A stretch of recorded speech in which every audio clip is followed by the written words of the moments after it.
Okay, I'm making this video because I installed this Chinese diesel heater in my workshop. Basically, I thought, well, this will be a good idea just to keep this heated. Should be nice, and also I've got a bar next door which it can filter into as well. The only thing is the instructions are never great on these things, and you can find a lot of stuff online and on YouTube on how to generally fit them. But one question that I struggled with a little bit was whether I could fit the diesel heater effectively at 90 degrees. In other words, tip it on its side and feed it out through the side of the building. Now I've done that. I've used a turret plate, which you can just about see at the back there, which is one of the black metal turret plates you'll see if you go on Amazon. You can pick them up. They're in, I think, 30 centimeters deep, 30 millimeters deep and 60 millimeters deep. And they're ideal for going through the board that I've got here because there's a certain amount of insulation and cladding on the outside. So that's perfect for that. The only question is whether it could be fitted at 90 degrees. Now, the general consensus is you can't turn them upside down. You can turn them 90 degrees on their sides, but it depends apparently on whether the glow plug, the ignition plug, is at the top of the machine. Now, when I fitted this, I didn't know that. I hadn't found any information saying that I couldn't. It just said, yes, you could fit them at 90 degrees. I then found out only if the glow plug is at the top. Now, this is something to do with the way the diesel engine combusts, and if it's upside down, it can cause the ignition not to work as well. And also can cause a leak as well out of one of the small holes, the inlet holes that helps fire the machine up.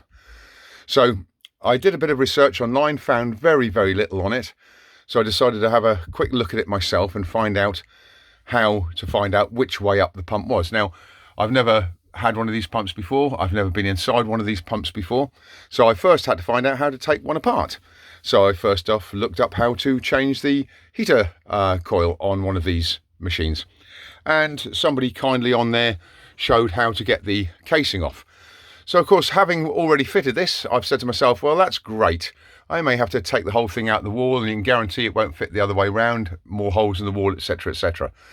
So anyway, just to show you exactly how these come apart so you can check whether your pump is the right way up to turn it at 90 degrees for use.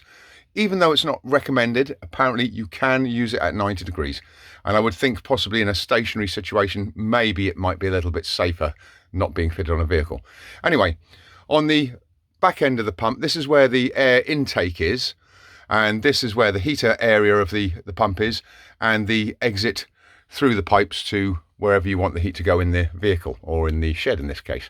So on the very end here is a little vent grill to stop probably bits and pieces going in. Now, I haven't got a lot of clearance here, just behind this wire here. I managed to unscrew this grill off and get to the back of the actual machine here, and that's where the fan is that sucks the air in. Now, there are on some of these machines little clips in this area here, but this one seems to be held on just by the screwed on grill. So when you take this actual casing off, which comes off fairly straightforwardly, if you see inside, you can now see the actual mechanics of the machine. So obviously there's your electronics at this side, and this is the main heater core, and obviously the pump and fan that are inside all of this. But more to the point, this is where your actual ignition is. This is your glow plug. So the glow plug here is what they're saying needs to be at the top of the machine if you turn it on its side. So thankfully, it would seem that by luck, not judgment, I've installed it the right way up.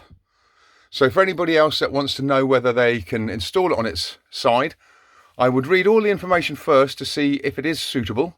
I'm going to put mine on its side because it's obviously easier for me to exit the exhaust out the side of the building, and hope that it does work without leaking.